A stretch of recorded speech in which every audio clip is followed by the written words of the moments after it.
Welcome, everyone. If you're watching this blab, you should probably already know who Neil Patel is. We've got Neil Patel, co-founder of Kissmetrics, Crazy Egg, Hello Bar, Quick Sprout, neilpatel.com. The list just goes on and on and on and on. So obviously a well-established businessman, a life hacker, a growth hacker, and really a good friend of all of ours in the marketing space. So Neil, how are you this morning? And thanks for joining us. I'm doing good. How are you?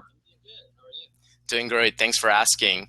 So we wanted to take the approach of not discussing just online marketing and growth hacking in terms of the business approach, but we just want to kind of get to know your life story better.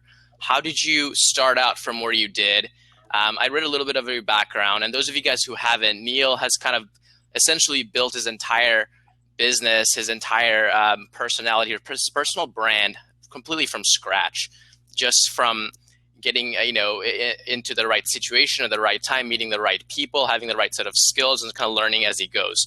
So we're going to let Neil talk about, kind of take us through his life story from where he started. Maybe you can start from where you were a little kid. How did you build up the spirit, and how did you go step by step through everything? So take us on. Yeah, I was just a little kid, and I wanted to figure out how to live a better life.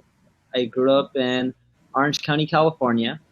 It's a lot of people know that area. They see it on TV, but I grew up in North Orange County. It's the area where the homes are really old and the people don't have that much money and no one drives nice cars, and I'm okay with that. I love the community I grew up in. It was fun, but I wanted a better life, and I thought money would give it to me. So I figured out how to make it. Okay. And I started off just picking up trash and cleaning restrooms and selling, cable TV to high school kids and weed, stuff like that. And then from there, I expanded onto the internet and tried to create more legitimate businesses. Also didn't do well, but I started off that way. How did you get into the internet? What was your first thing on the internet? How did you know that, hey, internet is where something that I want to dabble into? Were you already sort of like using the computer for researching and things of that nature? Or how'd you get into the internet business space? Yeah, the way I got into the internet business space was, as a young kid, no one would hire me. So when I was trying to make money, I was just trying to get a high-paying job. But most of them required a college degree, and when you're in high school, you don't have a college degree. So I got onto the internet because I was like, oh, the internet doesn't require a college degree. Let me see if I can do something there to generate some income. I gotcha. And at this point, you're in high school? Yeah, I was in high school. So you're like probably 16, 17 years old. Okay. So you dabbled onto the internet, and your first business, or your first attempt at the internet was? My first attempt at the internet was creating a job board, a website where people can find jobs. Because I was looking for a job, I couldn't find one. But I saw that the job boards that I was looking for, or that was on, were making a lot of money. Okay. And so how did this project turn out to be? It failed miserably. I created a shitty replica of Monster.com and no one came to it. I learned at that point that you have to market a business. I thought you just pop something up on the internet and boop, it takes off. Okay. So initially in this first website, were you able to get any sort of traffic to it, or was it just like total fail altogether? No traffic, no traction, nothing at all? At the beginning, no one came to the site. I paid a few marketing firms. I learned they gave me no results. From that point, I was out of money. I was frustrated. I was broke. And I learned how to do it myself. I started getting a ton of traffic, 50, 60, 70,000 visitors a month. I was like, all right, now we're rolling in the dough. The problem is the dough wasn't coming in. I was just getting visitors. And I didn't know how to convert those visitors into customers. Okay. And tell us a little bit more about, so at this point, you're still on your own, right? You don't have any business partners. You're not going to networking groups and learning these things. How are you learning what's going on? And how did you get that 60, 70,000 visitors a month to this job board? What was your techniques back then? Technically, I had a business partner. There was this guy named Prashant Verma, I think his last name was. He was in my high school class. This was while I was still in high school. And I convinced him to invest $500 of his savings into me. And he did it at the time. It's not a ton of money, but it was something. And you used that 500 to drive traffic or like learn some stuff? What'd you do with it? To start the business, domain costs money, hosting, Okay. development. Uh-huh. It didn't necessarily work out. We didn't make any money from it, but we tried. Gotcha. Okay. So you're talking a little bit about your traffic techniques. How did you find out what drives traffic? What did you dabble into? Were you blogging from this site? Did you just learn like on-page SEO? Were you really good at building backlinks? What was your strategy? How'd you figure out how to get that many visitors as a young kid to this site? I was Googling and I was reading sites like Search Engine Watch. They're not that popular now, but it was back then.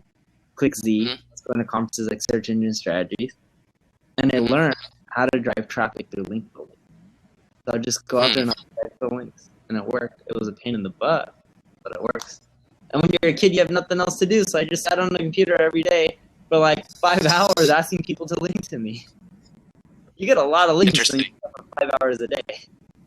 Right. Exactly. So you're I doing probably okay. had like Saturdays and Sundays, I probably built links for like 8 to 10 hours a day. Wow. And you did this through manual outreach, Yeah, manual outreach. email Tools, outreaches, right? yeah, tools weren't popular back then. Gotcha. Okay, so let's move on forward. So you've got this job board now that failed. But you learned how to drive traffic. What was your next venture? My next venture was a consulting company. I got good at driving traffic. I couldn't figure out how to make money, but I got good at driving traffic. So I decided to, Okay, instead of building links for my own site, and this consulting company. I would cold call companies right after I got out of high school, and I'd run home because it Mhm. was already like 2 something in the afternoon. I'd run home so that way I can take phone calls because Mhm. businesses close at 5 p.m. on the Pacific Standard Time. And I'll cold call and I say, I Right. can get you more traffic. If I get you traffic, pay me. If I don't pay me $1. And eventually I landed some clients. Word of mouth kicked in. I did some work for some people that I met in one of my classes as well. I was taking college classes that night and I met someone there. So just things, I started getting customers. And little did I know it, one of the companies I was helping out, I helped them generate extra $25 million in sales. And the owner of the company, his son owned Wow. an ad agency and he got me a few other clients, and I was like a little kid, 16 years old, making 20 grand a month in consulting revenue. Wow. So tell us a little bit about your strategies with this company. What did you do? Were you doing the same type of thing, link building, or was there any other strategies that seemed to work really well for them? I was link building. I was just optimizing the code for SEO, and I was just trying to close business. And the way I would close business is I would try to estimate how much they're spending on paid ads. And I'd be like, if I can get you the ranking for these keywords, this is how much you're spending on this keyword for Google paid ads. As you know, organic gets more traffic. Would you pay me X dollars? And it would just be like half the cost or 1/4 the cost of the paid ads. I would be like, would you pay that if I got you ranking? And that's how I was getting my business. Interesting. And your technique still was mostly link building for these people as well, and on-page SEO. Okay, Yeah. cool. So this company, name of the company is It doesn't exist anymore, but it was called ACS. okay. So consulting company, and you got the same business partner as before, or a different one now, or yourself by yourself. Same business partner. No, the first business partner, that was just a job board. I didn't do anything with him really. It was just more like an Okay. investor. And then my sister married my business partner. Technically, I met him through my sister first because they were dating before I even started the business. And him and I have been Okay. working together ever since. Gotcha. So you've got the consulting company now that's taken off, and that you guys are doing well. What happens next? How did you? As I understand, you've got several more companies that you created after that. How'd you go from ACS to the next one? Yeah, the way I went from that is I hated doing consulting, but got into software. Software made good money. So we would just go in there, figure out how to generate income by selling software because we're like, you know what, consulting clients, they leave you after a bit. But the SEO customers, the software customers, they stick around for a lot longer. I see. And this company, as I understand, it was Crazy Egg, correct? That came out of the consulting experience out of ACS. Okay, gotcha. So with Crazy Egg, how did you invest the money that you made from the consulting company into this one, or how did you guys initially get off the ground and start launch and move forward? With the software company, how did we get started? Yeah. Yes. We borrowed money from my mom and dad, took the profit that we're making from the consulting company, and dumped it into the software business. Didn't know if it was going to make money, but just rolled the dice. What else was there to do? I gotcha. Okay. So that's interesting. So Crazy Egg, I mean, we know about it. It's been around for a while. It's doing really well. Tell us more about your next one, which is Kissmetrics, if I'm correct, right? Yeah. So with Kissmetrics, what we ended up doing is when we were building Crazy Egg, we couldn't understand why customers were leaving us, paying longer, etc. In essence, the lifetime value of the customer. We didn't know how to fine tune it, so we built Kissmetrics to help us solve that. And we actually ended up raising money for it. I don't know how much we raised to date. I haven't worked there in a while, but I think maybe 15, 16, 17 million bucks. Maybe 25. Okay. Gotcha. Interesting. Okay, so at this point, you've got Kissmetrics, Crazy Egg, ACS, all this behind you, and now you're moving on to tell us a little bit about your blog, QuickSprout. How did you start building that, and what is your traffic strategy to that blog? How did you get it so popular? I just wrote really good content, so I tried to create information that really helped people out. That was the only real strategy. Nothing more to it. No link building campaigns, anything like that for this one? That's correct. Interesting. Wow. Okay. So you've got several of these now behind you. Tell us a little bit more about how did you get involved with writing for all of these large websites, getting into conferences? How did all of that happen? Just a lot of manual grunt work. So I would head up these blogs and editors and build relationships with them and try to convince them to let me blog for them. I would blog on my own. I would apply to speak at conferences. Just a pure numbers game. A lot of people said no. Some people said yes. But the numbers ended up panning out. Gotcha. So once you start to get your name out there to the real public, was there any sort of a snowballing effect where things just start coming, you just kind of get people are starting to reach out to you rather than you reaching out to them? Was there any sort of effect like that, or did you continue to have to reach out to these people consistently? Yeah, I continually had to reach out to these people. And after doing that for a few years, eventually people started reaching out to me, but it took a few years to kick in. I gotcha. Okay. So I think that kind of brings us closer to the present. You've got a couple other, I think, things you're working on, Hello Bar, and you launched neilpatel.com recently as well. So now let's talk a little bit about something, just outside of business. What is your personal life more like? What do you enjoy doing? What are some things that you did alongside business as you kind of came through that helped you in becoming successful, or just things for fun, really? Yeah, the way I see it, for fun, like hanging out with friends. I love basketball. I love football. Mm-hmm. Just partying. Okay. I do a lot for work. I work really for fun. What else is there to do? I don't have kids. I'm not married. Uh-huh. The life is okay. I gotcha. It's good. I hang out with family. I was on. So this is the second time I'm using Blob. What is this called? Blob.im or something? Yeah, blob.im. Mm-hmm. Okay, so this is the second time. I was using it a few weeks ago. When I was using it a few weeks ago, someone was interviewing me. My niece and nephew, I was at my sister's house. They were like looking over the laptop and then like putting their face right in front of the camera. I was like, all right, come join me for the interview. Like, I didn't care. I was like, we're having fun together.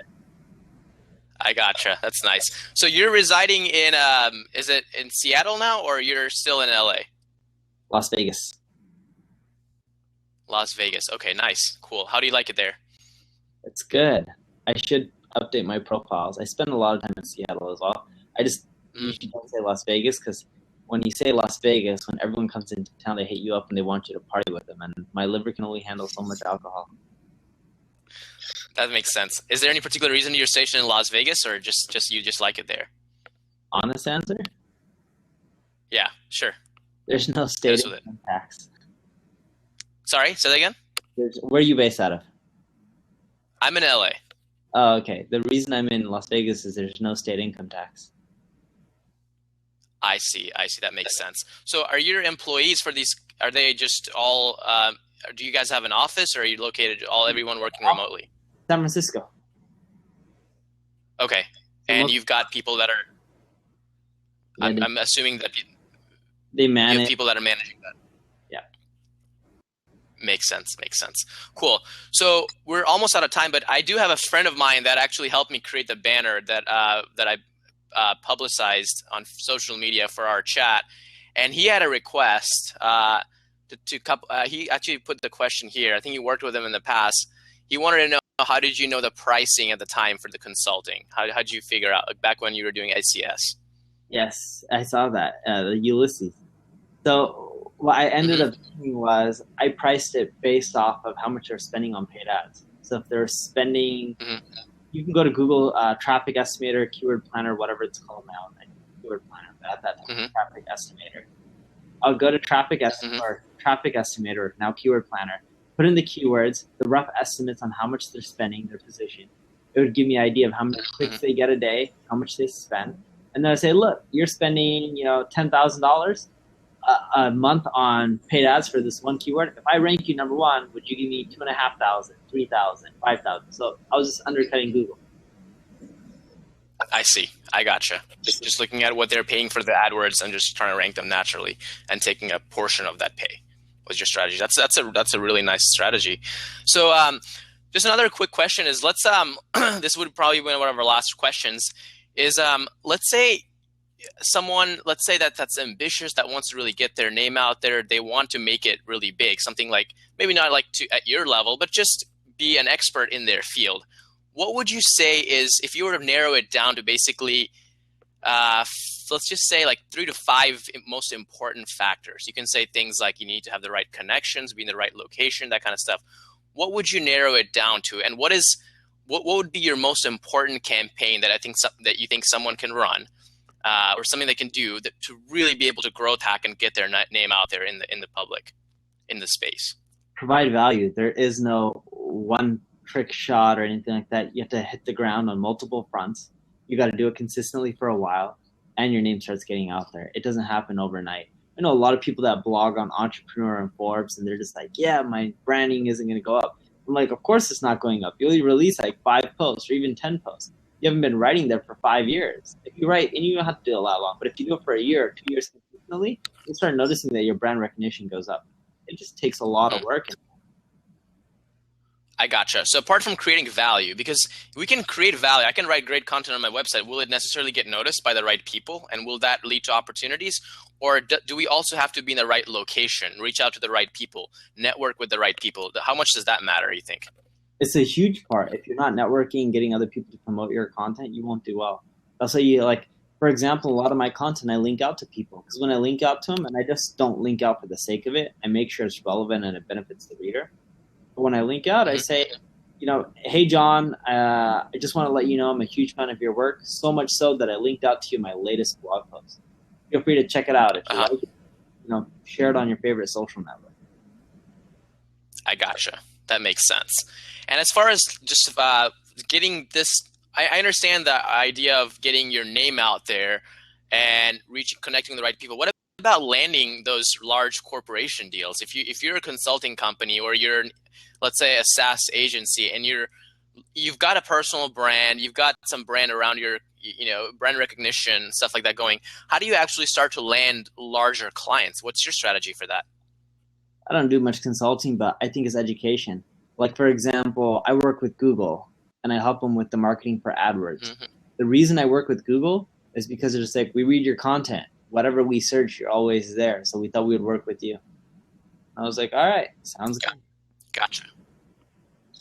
So it's just about being everywhere on the web, just having so many mentions on the web that no matter who's searching for what, you see the reviews, people are talking about you. It's just kind of just building this over time. And you get to a point where there's just no way for larger corporations to ignore you. Is that kind of the approach that you took? That's correct. I also help out the little guy. The reason I help out the little guy is a lot of them end up working at these big corporations, and you help enough of them out, eventually it trickles up, and some of those bigger players in the space will start wanting to work with you. It's brilliant. That's a really brilliant strategy. I think you're definitely on the right track there, and obviously it's worked quite well for you. Well, Neil, I think we're pretty much out of time, but thanks so much for your time, and it's been a really pleasure just kind of getting to know you, understanding your story better, as well as you sharing some of your, what I like to think of as just personal growth hacks. You've just kind of gotten your brand out there with you didn't start with any sort of money, anything like that. I think that's inspirational for a lot of us. If you could leave us with one piece of advice as to how we can start today, like what's the first step if I want to get my name out there to in the top of my space, what would your recommendation be? Just go on Twitter, connect with all the influencers, even if they don't follow you. Just start tweeting at them and helping them out, and providing feedback. That's a great way to start. Sounds great. Thank you so much for your time, Neil, and hope you enjoy the rest of your day. And thanks again for joining us. We really enjoyed it. No worries. Thanks for having me. All right. Take care. Bye.